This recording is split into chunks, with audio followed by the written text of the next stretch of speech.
Good morning. आपका जो है बीएम क्लासेस में स्वागत है। मैं विपिन मिश्रा आपका बीएम क्लासेस में स्वागत करता हूं। हमारी फार्मूला सीरीज कंटिन्यू चल रही है। हमने जो है रेफ्रिजरेंट की प्रॉपर्टी देख लिया था। चलिए कुछ टेस्ट देख लेते हैं जो कि रेफ्रिजरेंट्स के लिए जो है उपयोगी होते हैं जब वो लीक होते हैं। मैं अपना ब्रीफ देना चाहूँगा।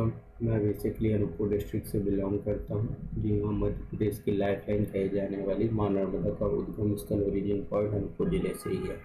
इसके साथ ही सोन और जोइला नदी का उद्गम स्थल आपके अनूपपुर जिले से ही है। चलिए आइए आपके सेशन की शुरुआत करते हैं साथियों।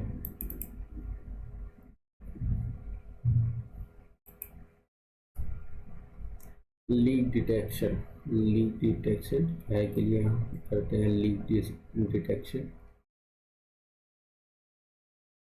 लीक डिटेक्शन हम करना है रेफ्रिजरेंट अगर लीक हो गया आपका। कौन कौन से आपके मेथड हैं जो यूटिलाइज करते हैं आप साथियों। हम यूज करते हैं माय डियर साथियों आपका पहला तो है हैलाइड टॉर्च टेस्ट यूज करते हैं आप।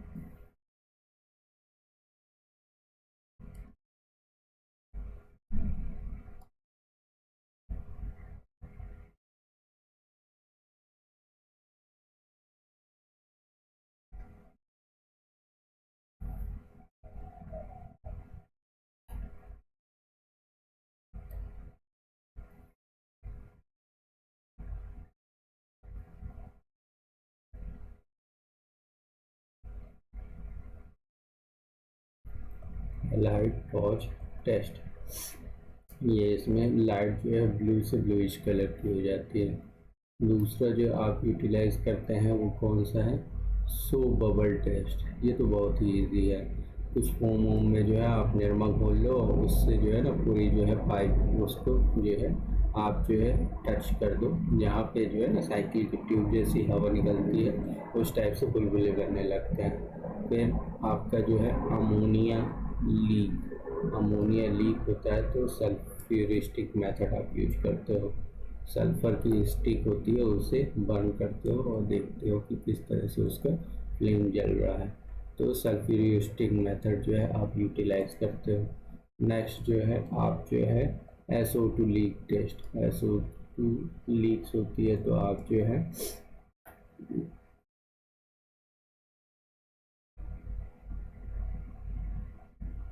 आप कौन सा टेस्ट करते हो, अमोनिया स्वाब टेस्ट। आप लोग कोविड में ना जब नाक में आपके तीली आते रहे ना, वो भी एक तरह का स्वाब टेस्ट था। ठीक है साथियों, आगे चलें। चलिए गुरुजी आगे चलते हैं। नेक्स्ट की ओर हम लोग मूव अवेट करते हैं। क्या रेफ्रिजरेंट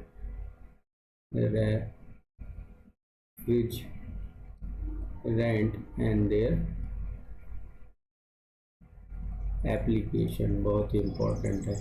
हमारे इंजीनियरिंग के केस में तो एप्लीकेशन ही किसी भी मशीन, पार्ट, इंस्ट्रूमेंट, डिवाइस, ये सब्सटेंस का एप्लीकेशन बहुत इम्पोर्टेंस रखता है। तो कौन कौन से रेफ्रिजरेंट देखने वाले हैं, R11, R12, R22, NH3 ammonia भाई, CO2 कार्बन डाइऑक्साइड और एयर। ये कुछ रेफ्रिजरेंट हैं जिनके हम कॉमर्शियल एक तरह से देखेंगे पर्पस क्या है। तो रेफ्रिजरेंट हो गया आपका R11 के केस में क्या होता है, आप ये लार्ज सेंट्रलाइज एयर कंडीशनिंग जो हॉल वगैरह होते हैं।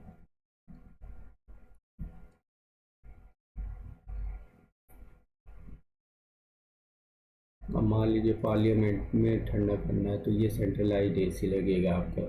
फिर R12 जो घर में फ्रिज होता है ना, उसमें आपका R12 डलती है।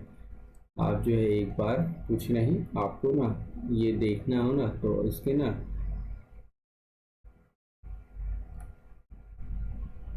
Amazon, Flipkart, Myntra, big basket पे जो है आप सर्च कर लेना। आपको ना ये छोटे छोटे कैप्सूल टाइप के सिलेंडर दिख जाएंगे।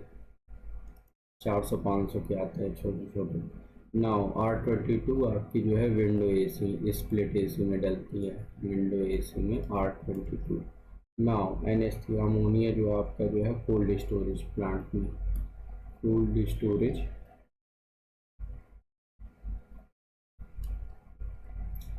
बर्फ जो फैक्ट्री होती है भैया, और कुछ नहीं है।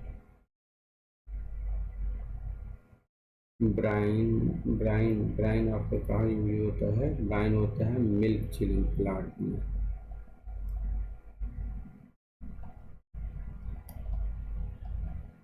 मिल्क को चिल करने के लिए। नाउ CO2 अपन कहाँ यूटिलाइज करते हैं? इसका यूज होता है डायरेक्ट कांटेक्ट करते हैं इसका, और फ्रीज करते हैं किसको? फूड को। एयर एयर कूलिंग सिस्टम आप लोग कहाँ यूज़ करते हो माय डियर साथियों? एयर कूलिंग रेफ्रिजरेंट सिस्टम आप जो यूज़ करते हो एयरक्राफ्ट में, तो आप जो है गैस लिक्विफिकेशन के लिए जो है एयरक्राफ्ट में यूज़ करते हो साथ में।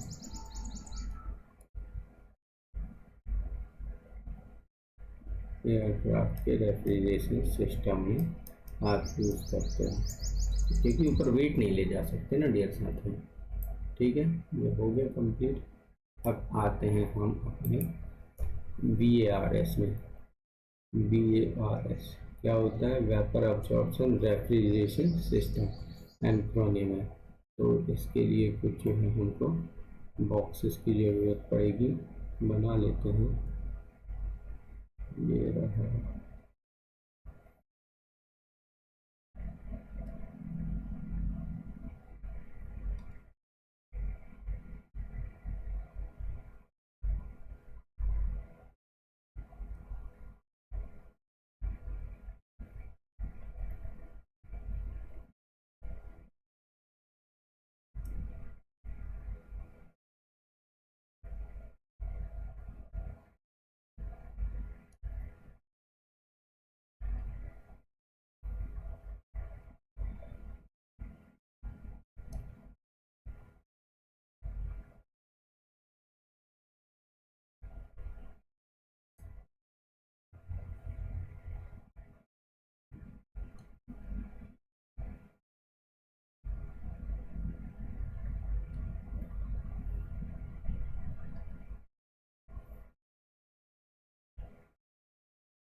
VARS का मतलब क्या होता है डियर साथियों?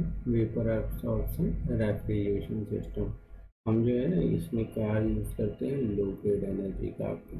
इसका यूज़ किया जाता है साथियों लो ग्रेड एनर्जी का, इसमें VARS में।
हम लोग लेते क्या क्या है इसमें।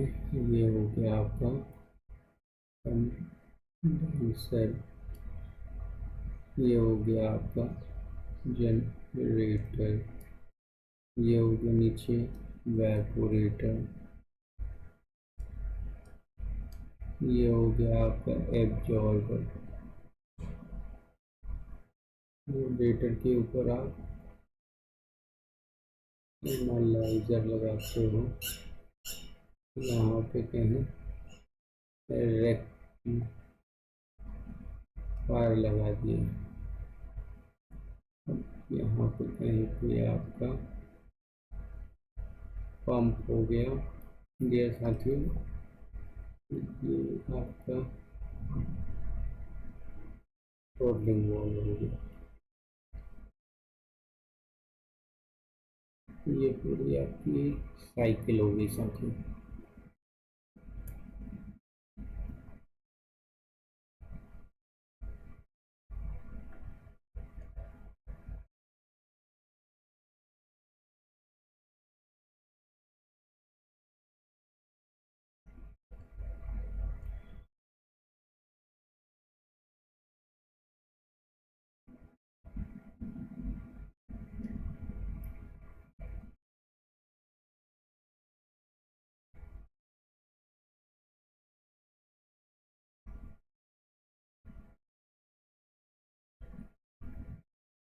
यहाँ हीट जनरेशन की, हीट एब्जॉर्बर की, हीट एवापोरेटर की, हीट है कि कंडेंसर की। Heat is rejected refrigerant in absorber and condenser. Absorber और कंडेंसर में जो है हीट रिजेक्टेड होता है। कंप्रेसर को रिप्लेस करते हैं VCRS की तुलना में एब्जॉर्बर, पंप और जनरेटर से, है ना। एब्जॉर्बर, पंप और जनरेटर से आप जो है किसको रिप्लेस करते हो, आप करते हो कंप्रेसर को। Now solar absorption refrigeration system आपका वर्किंग करता है VARS पे। सोलर वाला जो है VARS पे आपका वर्क करता है।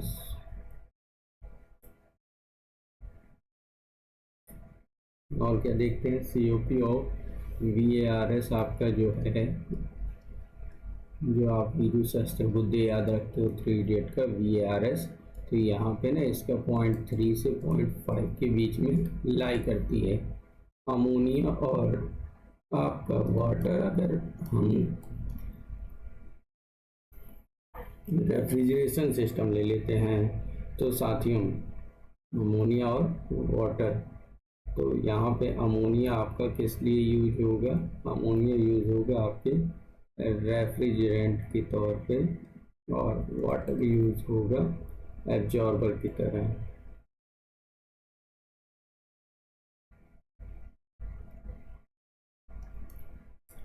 ये साथियों अगर यही केस आपका किसके अंदर ले ले, आपका यही केस जो है लिथियम ब्रोमाइड और वाटर के केस में ले लेते हैं, तो आप क्या पाते हैं, वाटर जो है आपका रेफ्रिजरेंट होगा और लिथियम ब्रोमाइड आपका एब्जॉर्बर होगा।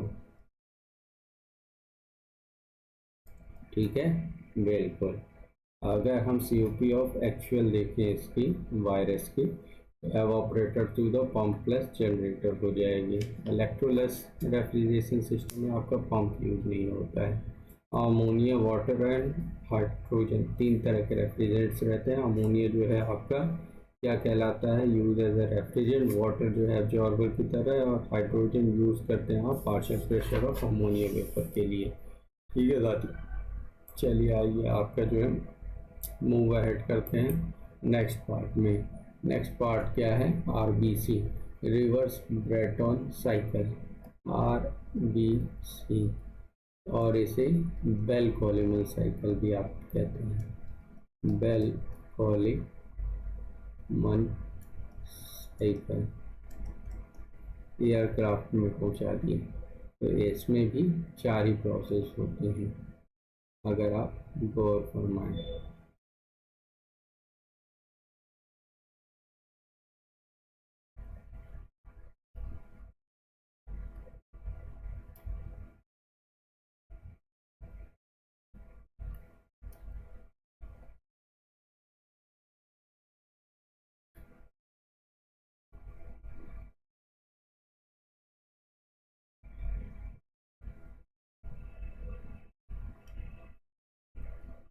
देखो ये रेफ्रिजरेटर हो गया,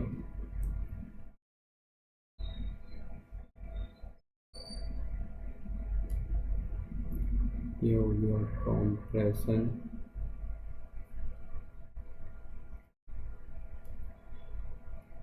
ये हो गया आपका कूलर,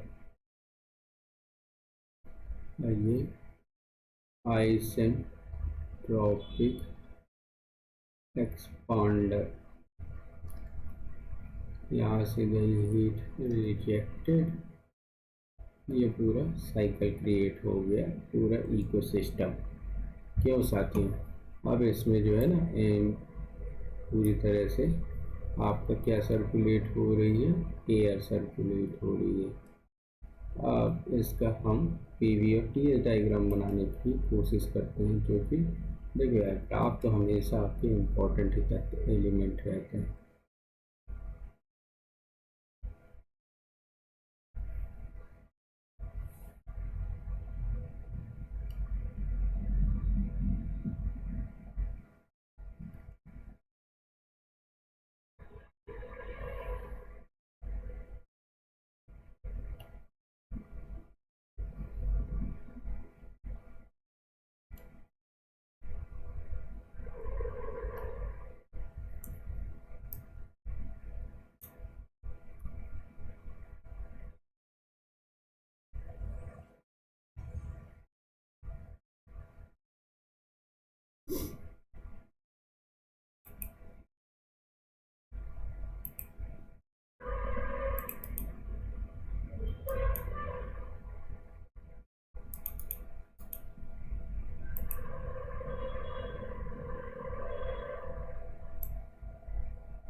हाँ, ये भैया डायग्राम कंस्ट्रक्ट हुआ करने की कोशिश करते हैं। ये हो गया आपका पीवी डायग्राम, ये हो गया बाबू आपका कौन सा, टीएस डायग्राम। तो पीवी में जो है आपको दो जगह कांस्टेंट प्रेशर नज़र आएगा।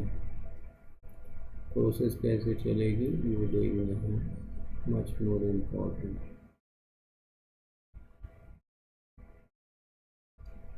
ये देखो प्रोसेस 1 से 2, 2 से 3, 3 से 4, आपका जो है कुछ इस तरह से कारवा इसका बढ़ते जाता है। एडियाबेटिक, देन हीट रिजेक्टेड, ये प्रोसेस हो गया एडियाबेटिक, यहाँ से आपका हो गया हीट सप्लाई, आपका P lower and P higher. यही चीज़ जो है आपकी साइकिल जो है ना कैसी चल रही है, ये काउंटर क्लॉकवाइज चल रही है, घड़ी के विपरीत दिशा में। और जो है इस डायग्राम में कुछ इस तरह से डायग्राम की गतिविधि देखते हैं।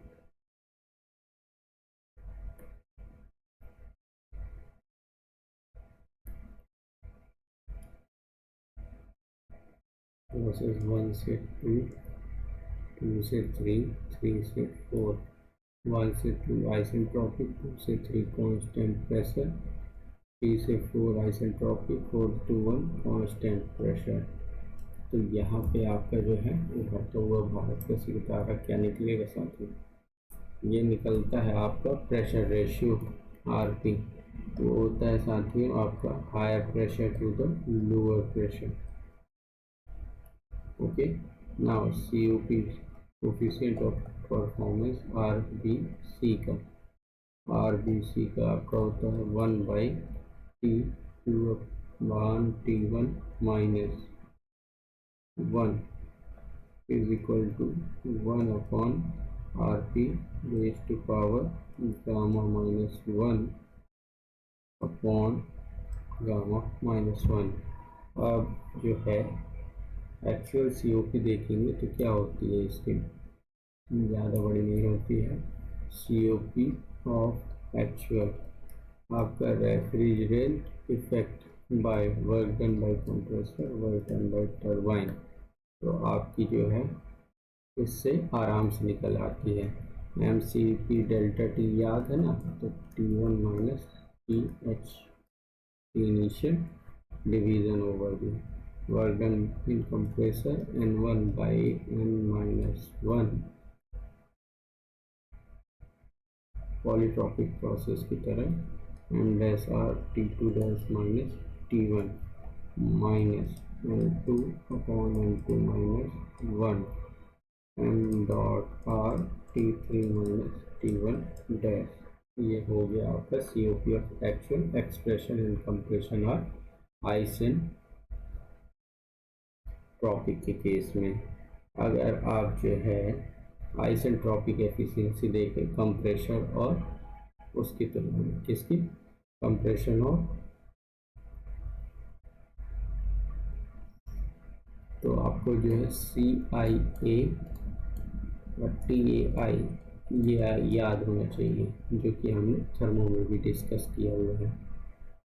CIA अमेरिकन इंटेलिजेंस एजेंसी, और आपका जो है टरबाइन के लिए ना तो EAI। देखते हैं कुछ किस तरह से आपका जो है COP निकल के आते हैं। साइक्लिक तो आपको पता है 1 2 3 4 1 2 3 4।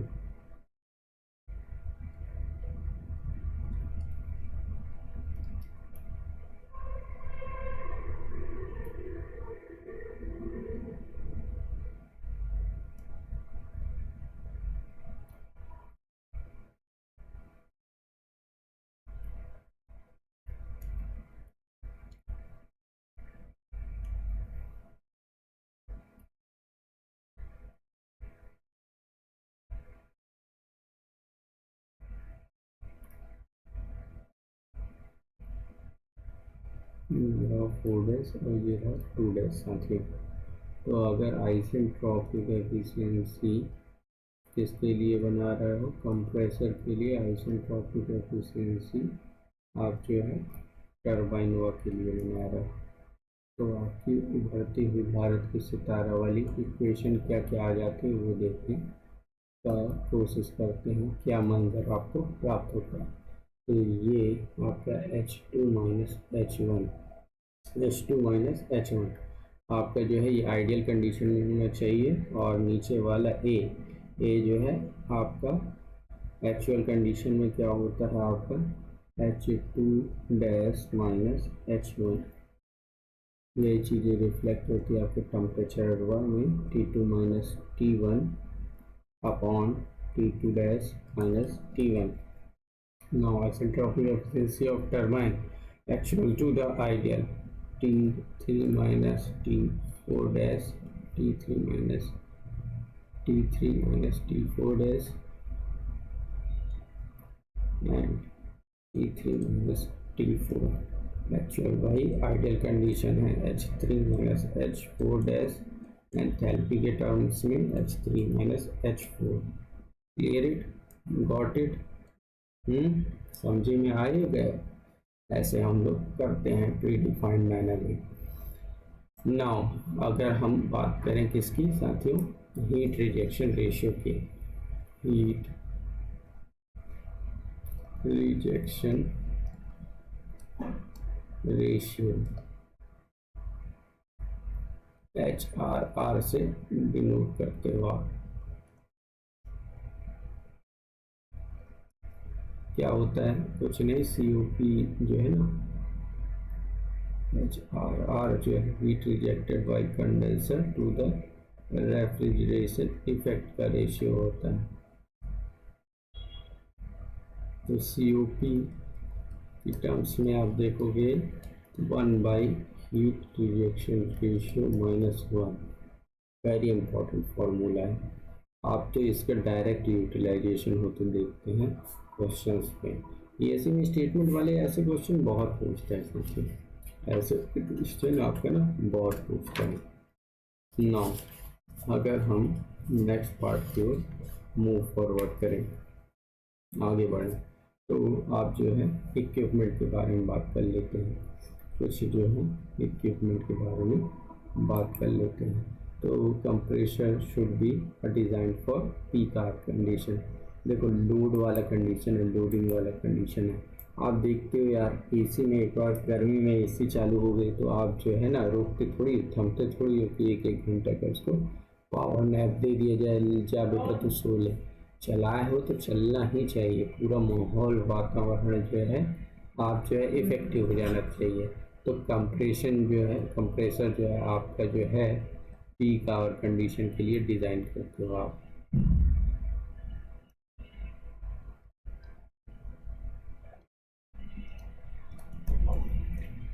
और मैं यही अगर टाइप्स ऑफ इसकी बात करूँ कंडेंसर की, टाइप्स ऑफ कंडेंसर की बात करूँ साथियों, तो आपका जो है 3 टाइप के आपके कंडेंसर दिखेंगे। पहला दिखेगा air cooled,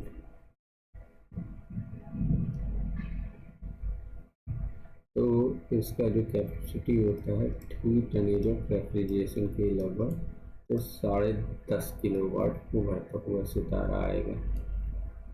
now the next league is to be, air आ गया तो वाटर आना लाजमी है। Water cooled condenser, water cooled condenser में भी 3 वेराइटीज़ आपको देखने में आती हैं। कौन कौन सी डियर? आपका पहला आती है डबल ट्यूब, फिर आती है शेल एंड कॉइल, फिर आपकी आती है सेल एंड ट्यूब। ठीक है, shell and coil and shell and tube. Limits अगर आप याद रखो तो आपको 35 किलोवाट मतलब कि 10 TR वैल्यू होती है इसकी, नेक्स्ट की 50 TR, फिर नेक्स्ट की 1000 TR। 3.5 से मल्टीप्लाई करना है, आराम से निकलती है वैल्यू। नाउ आपका जो है नेक्स्ट होती है एवापोरेटिव कंडेंसर। ठीक है, और expansion device constant area tap. आप जो है ना फ्रिज के पीछे जो है छोटी सी जो ट्यूब देखते हो कैपिलरी वाली, कौन सी वाली? कैपिलरी, तो वो एक्सपेंशन डिवाइस का पार्ट होती है।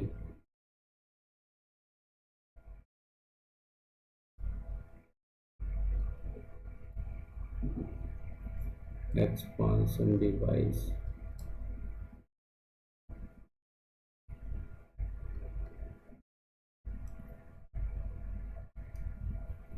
इसकी बात करेंगे तो कांस्टेंट एरिया टैप।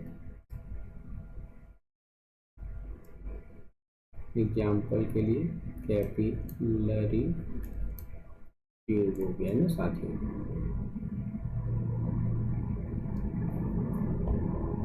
हाँ, आपका जो है वाटर कूलर और विंडो एसी।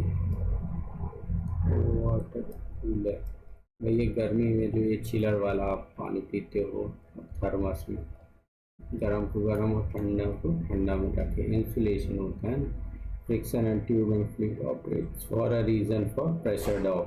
अगर आप जो है कांस्टेंट वॉल्यूम टाइम देखोगे तो ऑटोमेटिक एक्सपेंशन वॉल्व होती है और आपकी थर्मोमेट्रिक एक्सपेंशन वॉल्व होती है।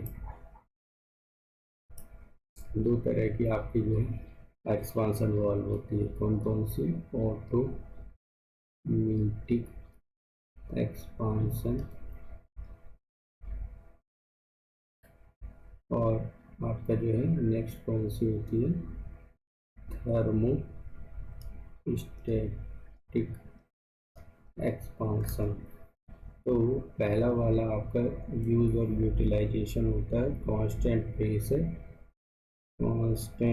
प्रेशर इवापोरेटर में कोई भी लोड के लिए, any load irrespective of load, constant pressure evaporator, और आपका जो है थर्मोस्टैटिक एक्सपांसन आप यूटिलाइज करते हो टू मेंटेन करने के लिए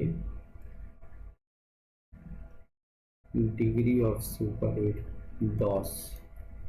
डॉस का एक्रोनिम है डिग्री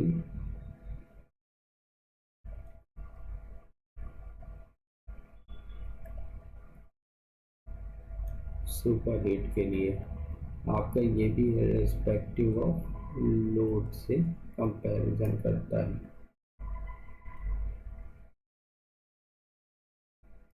ठीक है, ये दोनों आपके एक्सपांशन डिवाइस और यूटिलाइज होते हैं। चलिए साथियों इसी को रखते हैं। नेक्स्ट सेशन में हम आपका एयर कंडीशनिंग कवर अप करेंगे। बीएम क्लास को लाइक शेयर और सब्सक्राइब जरूर करिए और ज़्यादा से ज़्यादा फ्रेंड्स तक इसे क्या करना है, पेनिट्रेट करना है साथियों। BM class like share and subscribe करिए। हंसते रहिए, मुस्कुराते रहिए और प्रगति के पथ पर सदैव अग्रसर रहिए। यही ईश्वर से हमारी कामना है आपके प्रति। Thank you, have a great day. Thank you साथियों।